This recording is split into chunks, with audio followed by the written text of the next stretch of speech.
So let us start by having those or by explaining those examples in order to understand our lesson. The first example is the Beatles still have increasing influences on most modern pop groups. Okay, so here I have highlighted for you the two words increasing influences. This is the word increasing is a participle. And the second example, shouting loudly, the singer must be heard from a distance. So shouting is the participle in this sentence. So as you have noticed, we call it a participle because it functions as an adjective, but it had the properties of a verb, meaning that, for example, increasing, it functions as an adjective because it modifies the noun or pronoun, whereas as its properties, it is showing up the action that is taking place. Okay, so meaning that it has the property of a verb. Participles are of two kinds. Okay, we have present participle and past participle. How to form present participle tense? We form present participle tense by adding ing to the verb, like the word involve. I've added ing to it. Of course, you have to cross the e, and it becomes involving. This is present participle. Shake, cross the e, shaking, also present participle. And die, dying, also present participle. But here you cross the ie and you add ying. What about the function of present participle? Okay, when do we use present participle tense? First of all, we use it with the continuous tenses. For example, they are playing. Here, playing is a participle, so I use it with present participle tense.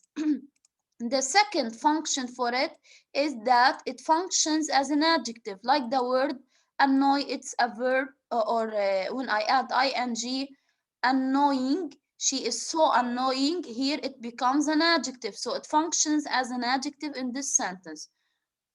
The Good morning. second uh, type, we call it past participle. It could come with regular tense verbs or irregular verbs. For example, continue, it's regular.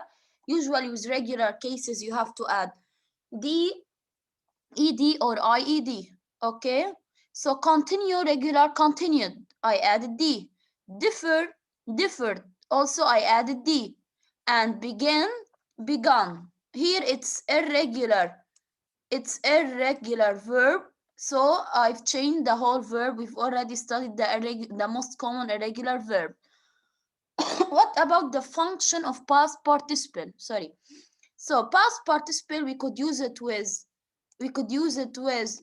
present perfect tenses. Sorry. For example, she has gone to the market. Here we have present perfect, so I used what?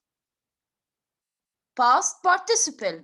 And it could also come as an adjective, like she is sophisticated. Sophisticated is an adjective. Okay, so any question till now?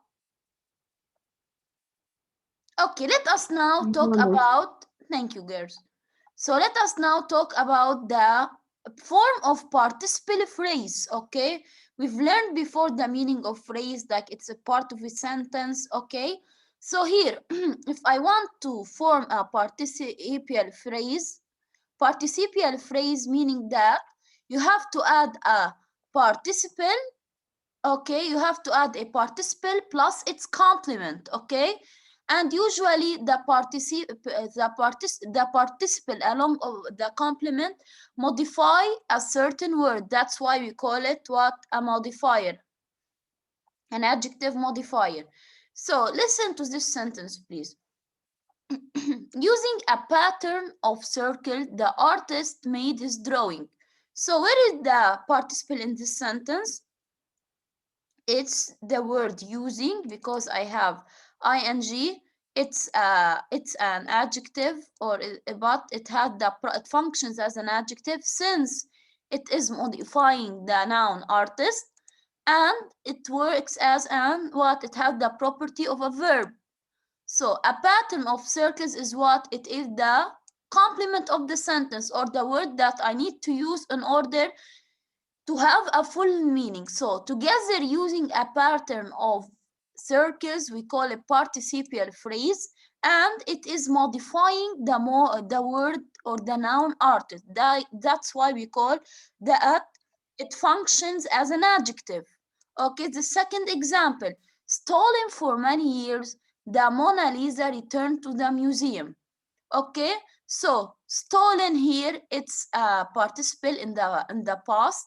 Okay, and for many years it's the complement of the word stolen. Together stolen for many years formed the participial phrase, and here it is modifying the noun Mona Lisa, which makes it function as what?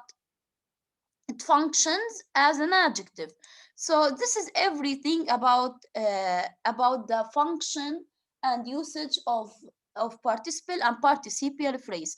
Do you have any question?